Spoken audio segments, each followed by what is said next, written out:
혹시 기억하고 싶지 않은 과거들 하나씩은 있지 않으신가요? 저는 잊으려고 해도 잊혀지지 않는 기억들이 있어요. 이번에 심리상담이 있어서 갔다 오는 길에 상담해 주시는 선생님께서 저에게 이런 말씀을 하셨죠. 애쓰지 않아도 시간이 지나면 묻어질 수 있어요. 슬프면 울고 충분히 힘들어 하시는 것도 하나의 방법이 될 수 있습니다. 라는 말이었어요. 이 말을 듣고 집에 오는 길에 나의 이야기를 많은 사람들도 함께 나누는 건 어떨까 라는 생각에 용기 내 이 채널에 제 사연을 적어보았습니다. 그럼 저의 이야기를 먼저 살짝 해보겠습니다. 저는 엄마 아빠의 아주 늦둥이 딸이었습니다. 저희 부모님은 오랫동안 아이가 생기지 않아 걱정하시다가 정말 나이가 먹고서 제가 생기셨다고 해요. 그래서 제 졸업식 때 엄마 아빠가 오면 친구들이 할머니 할아버지야 라고 할 정도였으니까요. 저 때문에 염색도 늘 하고 싶긴 했어도 친구들 눈에는 저희 엄마 아빠가 당연히 너무 할머니 할아버지 같았겠죠. 그걸로 상처도 많이 받아서 엄마 아빠가 학교에 온다고 하면 괜히 오지 말라고 신경질 내고 그랬었던 기억이 나네요. 그런 학창시절과 함께 지방에 살던 저는 대학교를 서울로 오게 되었고 그때 처음으로 독립이라는 걸 해보게 되었어요. 처음엔 학교 기숙사에 들어갈까 하다가 뭔가 독립의 로망 이런 게 있었던지라 학교 근처 오피스텔을 부모님께서 전세를 얻어주셔서 감사하게도 4년 내내 월세 걱정 없이 살 수 있었죠. 그리고 제가 대학교 4학년을 졸업하던 해 저희 엄마가 암으로 돌아가시게 되었어요. 제가 그때 한참 학교 공부가 많았을 때였는데 엄마가 이미 병원에 갔을 땐 더 이상 손을 쓸 수 없을 정도였다고 하셨으니까요. 그렇게 엄마가 돌아가시고 이 세상에 남은 건 아빠와 저뿐이었어요. 대학교를 졸업하고 서울에 취직을 꼭 하고 싶었던 저였지만 혼자 있던 아빠가 걱정되어 다시 내려와 지내다 좋은 회사에 취직하게 되어 열심히 회사 생활을 했었어요. 회사를 다니면서 그때 함께 스터디했던 친구들과 모여 모임을 갖는데 그때 한 남자분이 저에게 호감을 표시하더군요. 그 남자분은 옛날부터 저를 마음에 담아두셨는데 제가 이런저런 일들이 많아 괜찮아질 때까지 기다리고 있었다고 하더라고요. 그렇게 연애를 하고 결혼까지 꼬리내 지금은 부부의 연을 맺고 살고 있습니다. 하지만 결혼이란 게 생각보다 쉬운 일이 아니란 사실을 너무 전 일찍 깨달았을까요? 시어머니 되실 분이 저에게 따로 전화가 와서 그러시더군요. 아빠 혼자 혼주석에 앉는 게 마음이 걸리는데 혹시 앉으실 분 있냐고요. 그래서 없다라고 말씀드렸는데도 한번 찾아보고 그래도 혼주석을 비워두는 건 좀 그런 것 같다면서 얘기하셨습니다. 이 얘기를 차마 아빠한테 직접 할 수 없어서 이야기를 못하고 있는데 아빠가 저에게 먼저 엄마 빈자리에 네가 괜찮다면 이모가 앉으면 어떻겠냐고 물어보셨어요. 괜히 아빠의 마음속에 상처를 드리는 것 같았지만 이모가 혼주석에 앉기로 했고 결혼식은 그렇게 무사히 끝나게 되었습니다. 결혼 생활은 제가 상상했던 것 이상으로 더 많은 희생이 따르는 걸 왜 저는 알지 못했을까요? 결혼하고 난 후 시할아버지 첫 제사는 며느리가 지내는 거다. 너는 우리 집 귀신이다. 라고 하는 어머님의 말에 혼자 장보다 제사 음식을 다 만들어가고 매일같이 밥 먹고 가라고 부르시는 시부모님 때문에 저는 회사 끝나고 집이 아닌 시댁으로 향해야 했지요. 처음 몇 달은 그래도 결혼의 일부분이다 라고 생각하고 넘기려고 했지만 시간이 지날수록 저에게는 시댁은 더 이상 가족보다는 저를 종으로 보는 듯한 느낌을 더 많이 받을 수밖에 없었습니다. 항상 시어머니의 저희 집 한부모 타령은 늘 저를 위축되게 만들었고 늘 당당했던 저였지만 어느새부턴가는 위축되어 있는 모습만 남게 되더군요. 그러다 남편네 형, 아주버님의 결혼 소식이 들려왔어요. 오랫동안 결혼하지 않아 시댁에서 전전긍긍했는데 이번에 좋은 혼처가 있어 잘 돼서 결혼한다고 했죠. 근데 저도 몰랐는데 아주버님 결혼식에 저희 아빠도 오는 게 A라고 하더라고요. 남편에게 아빠에게도 말해야겠다 하니 남편이 청첩장이랑 해서 자기가 직접 말씀드리고 모시고 가겠다라고 했죠. 오랜만에 아빠 얼굴을 볼 생각을 하니 조금은 고단한 시댁 생활이 힘들지가 않았네요. 아주버님 결혼식 전날 갑자기 시모가 저를 따로 보자고 연락이 와서 갔더니 저에게 하시는 말이 아니 너네 아빠 있잖아. 내일 결혼식에 혹시 초대했니?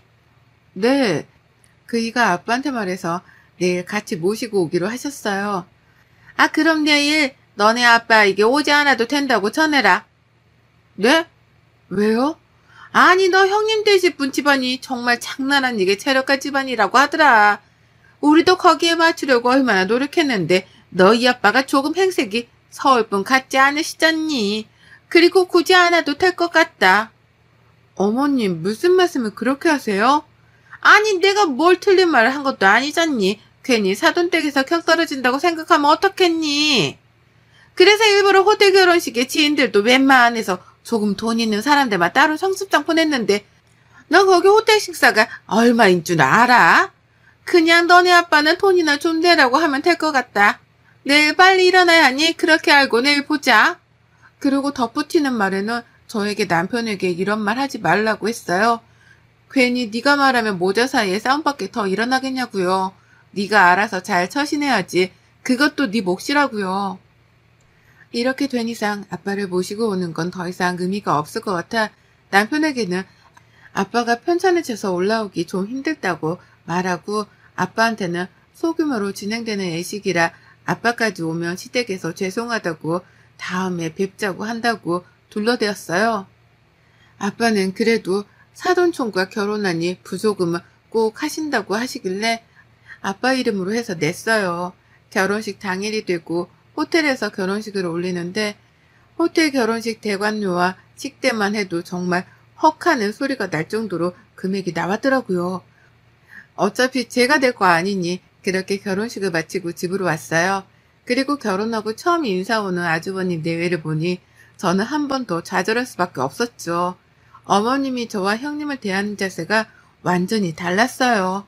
제가 오면 바로 부엌으로 와서 이것저것 시키기 바쁜데 형님이 오면 아무것도 할 필요 없다고 앉아있으라고 하니까요. 똑같은 며느리인데 왜 이런 차별을 받아야 하나. 남편이 매일같이 이럴 거면 시댁 안 올 테니 그렇게 알라고 하는데 시모는 저에게 네가 처신을 잘못해서 그런 거니까 네가 알아서 수습하라고 전화하기 바쁘셨죠. 지옥 같은 시댁 생활은 저에게 너무나 힘들었지만 남편이 그럴 때마다 방패막이 되어주려고 노력하는 모습 때문에 그나마 버틸 수 있었네요.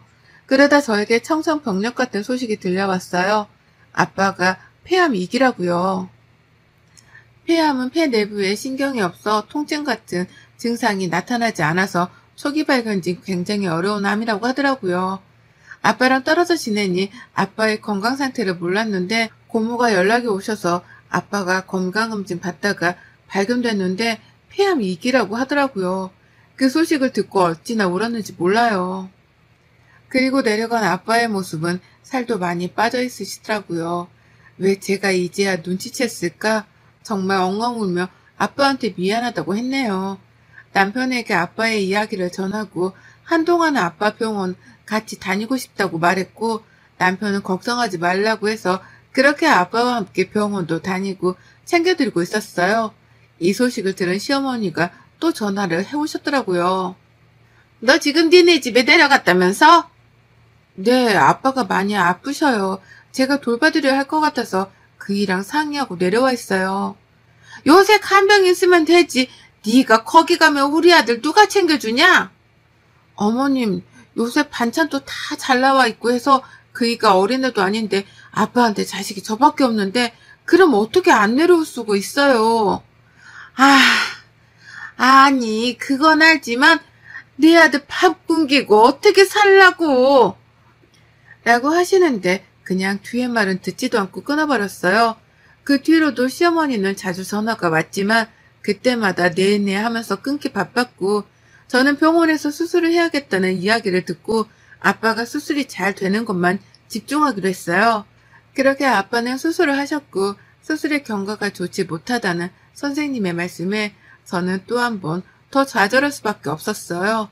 몇 달 정도 더 투병 생활을 하시다가 결국에는 호스피스 병동으로 옮기셨지만 곧 며칠 남지 않았다는 말에 저는 하루에도 몇 번씩 눈물을 참고 아빠를 보아야 했죠.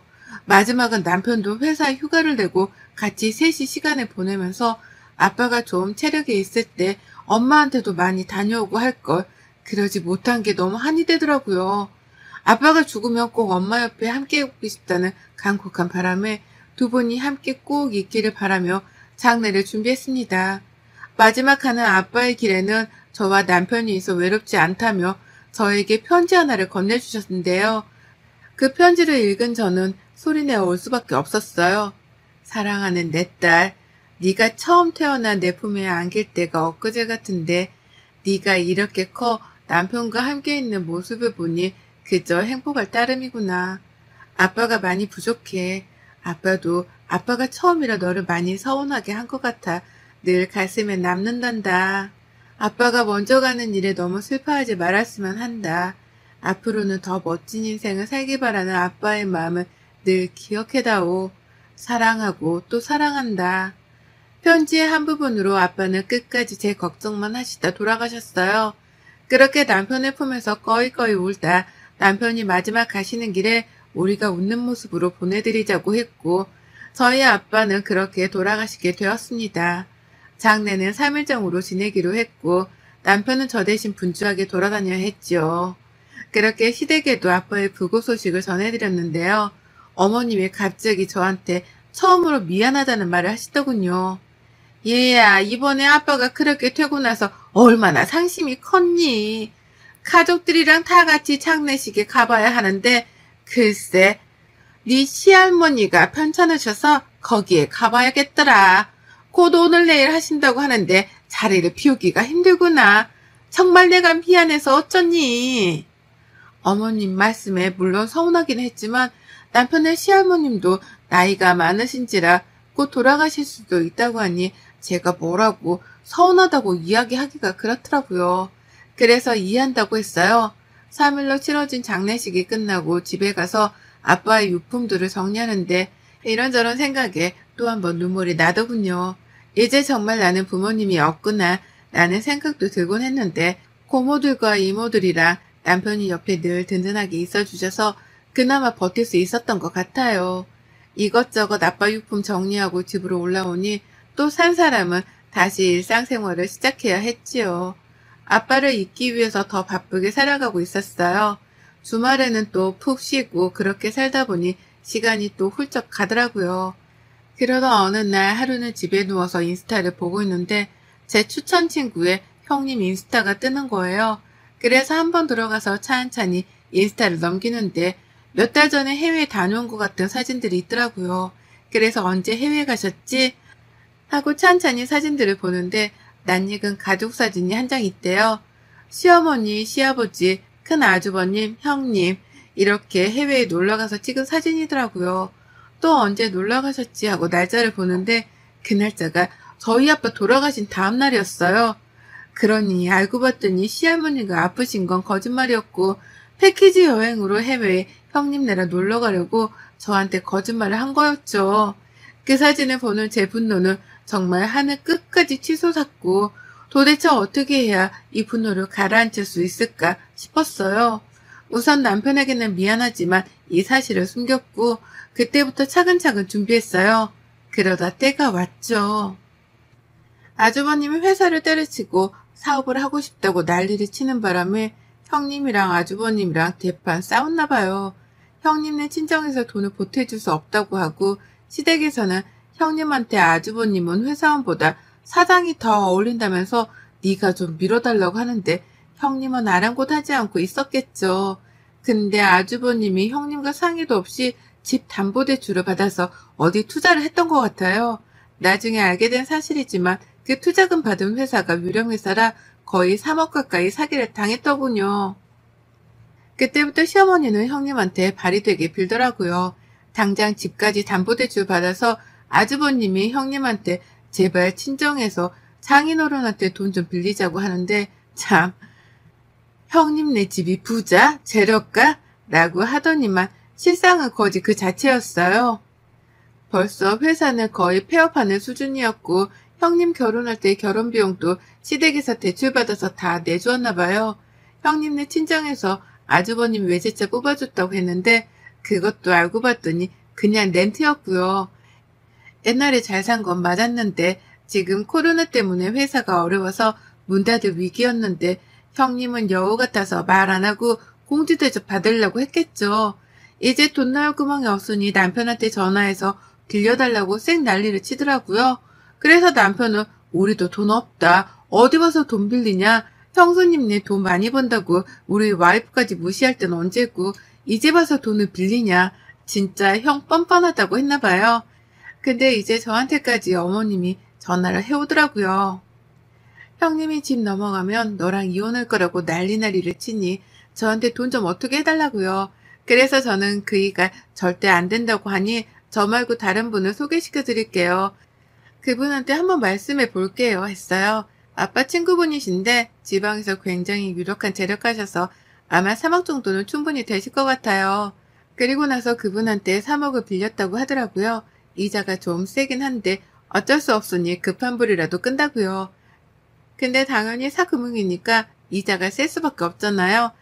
그랬더니 또 시어머니가 전화를 해와서는 저희 아빠 친구이면 우리 가족인데 이자 어떻게 좀 싸게 안 됐냐고 말 한번 해줄 수 없겠냐네요.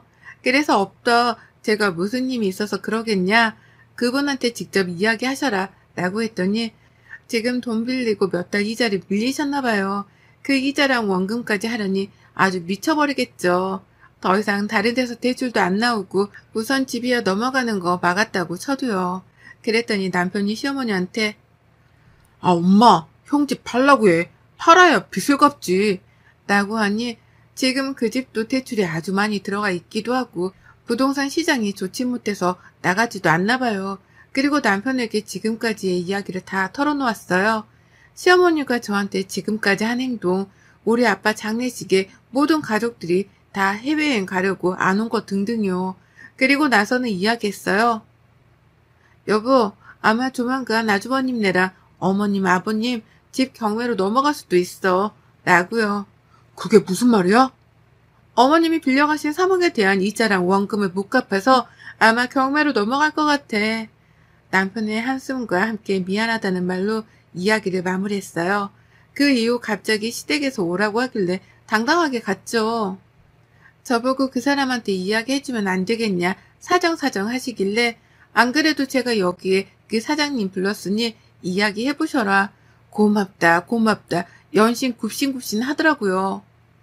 사장님이 오시고 지금까지 원금이랑 이자에서 도다지가 밀리셨다. 앞으로 더 밀리면 경매에 넘어갈 수밖에 없으니 각오하셔라. 어머님은 계속 한 번만 봐주면 안 되겠냐. 지금 너무 돈이 부족해서 곧 마련한 대로 주겠다. 라고 하시더라고요. 근데 어머니 그 봐달라는 말은 제가 아니라 며느리한테 하셔야 할 것 같은데요. 네? 그게 무슨 말인지. 아니 저는 돈을 가지고 굴리는 사람이지 이 돈이 제 돈이라는 말씀은 안 드렸잖아요. 그럼 누구 돈으로 빌려주신 거예요? 지금 당신 앞에 서 있는 사람한테요. 라고 하니 어머님은 저를 보더니 어떻게 된 거냐고 쌩 난리를 치셨습니다. 사실 저희 아빠는 지방에서 굉장히 유명한 분이셨습니다. 아빠의 직업이 사실 싫은 적도 많았는데요. 저희 아빠는 건물이랑 땅들과 소위 말하는 돈놀이 하는 사람이라고 생각하시면 되는데요. 사채업자까지는 아니더라도 이자를 받는 형태로 사업을 하신 분이셨어요. 어릴 때는 아빠가 직업이 왜 그럴까 싶기도 했었는데 나중에는 제가 참 어려움 없이 컸다는 걸 알았죠. 물론 이렇게까지 이자를 높게 부르지는 않지만 이번에는 특별히 어머님의 간곡한 부탁에 가장 높은 이자로 빌려드렸죠. 지금 사장님은 저희 아빠 친구분이신데 두 분이 같이 하셨던 사업이고 저에게 물려주신다고 아저씨도 손을 떼고 싶다고 하셨거든요. 근데 제가 하는 일이 있고 또 할 수도 없는 일이라 아저씨가 맡아서 하라고 말씀드렸는데 아저씨가 꼬박꼬박 한 달 정산이랑 수익을 저한테 보내주시더라고요. 그리고 그 돈은 정말 제 돈이 맞지만 아저씨한테 맡긴 돈이었고요.